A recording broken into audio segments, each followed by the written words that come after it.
it's Sarah. I'm coming to you live from Hempel Studios, and I'm here working on a monument to the fashion icon Claire McCardle.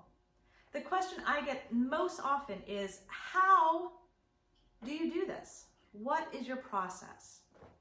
So I'm going to try to explain it a little bit in this video. First of all, the process is collecting ideas and, who wants to put this sculpture up? Where are we going to put it? What is it going to look like? What's the point? Who's involved? How are we going to pay for it? All of these questions are usually answered by an arts committee or whoever is commissioning the sculptor. So they're going to think about, where can we put the sculpture? How big is it going to be? What material? So for our case, we are erecting a sculpture to Claire McCardle because she is an iconic woman from Frederick, Maryland. And so the Frederick Art Club wants to celebrate her and make sure that everybody in Frederick knows who she is. And what better way to do that than with a larger than life-size bronze? So this is where I come in. So at the beginning, I did a lot of drawings of the site and what the sculpture could look like. I did several different clay models. And when we landed on the model that we wanted to enlarge, I had it cast. So here's the model, and this is just 18 inches. And after the 18-inch model was approved, we had to go through lots of committee meetings and talk to the city and all of that. Then I could enlarge the sculpture. So what I did is I made a 4-foot sculpture, which is a little bit less than 4 feet, a little less than half the final size. So you see that back here. You may notice that sculpture is covered in colorful dots. Well, in order to get this sculpture to 7.5 feet, we used an enlarging process called the Cartesian box method.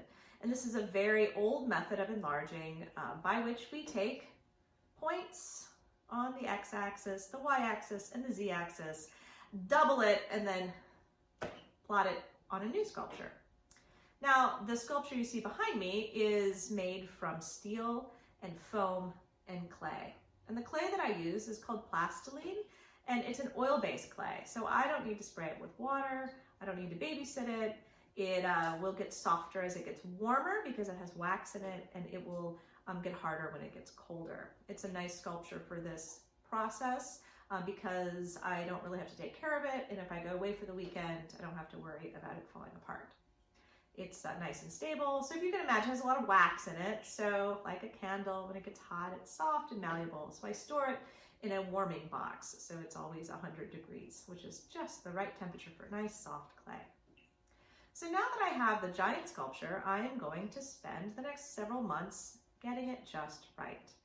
So I articulate all the folds, I do the portrait, I do the textures and sculpt little tiny buttons and fingernails and all the details that you would see in a finished bronze work. Once I'm done with that clay sculpture, it comes apart in many pieces, and I am able to bring it to a mold maker studio. And the mold maker is going to make a urethane mold with liquid rubber that hardens, but it's still flexible. Then on top of that, there is a plaster shell. Now this creates a negative impression of what I have made. Now the clay sculpture comes back to the studio, we take all the clay apart and recycle it for the next project.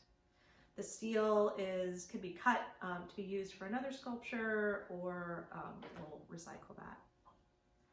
So now what happens to the mold is that it is sent to a bronze foundry. And the bronze foundries use the same method, more or less, that people have been doing for thousands of years. This is called the lost wax method, and it's a many stepped process, and I can share a link to a video that can offer some images. But to describe the process, essentially wax is poured into the mold, creating kind of a new sculpture in wax. The wax sculpture is what's called chase and pointed, filling all the holes, taking away any bumps or imperfections. Then the wax is dipped in many layers of porcelain. Once the porcelain is thick enough, it's fired, and of course, as you can imagine, all the wax is drained out.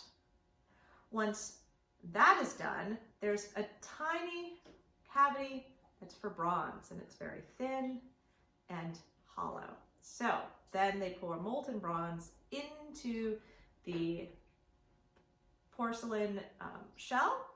And after that, the porcelain shell is cracked off and the bronze cools and hardens, and there you go. You have your bronze sculpture, almost. So it's still in many pieces. So the bronze foundry has to put all the pieces together, weld it, create the seams so that you cannot see where it was put together. And once it's all together, the bronze sculpture is then patinated. So applying a patina, we use chemicals and heat to create the surface color that we're after.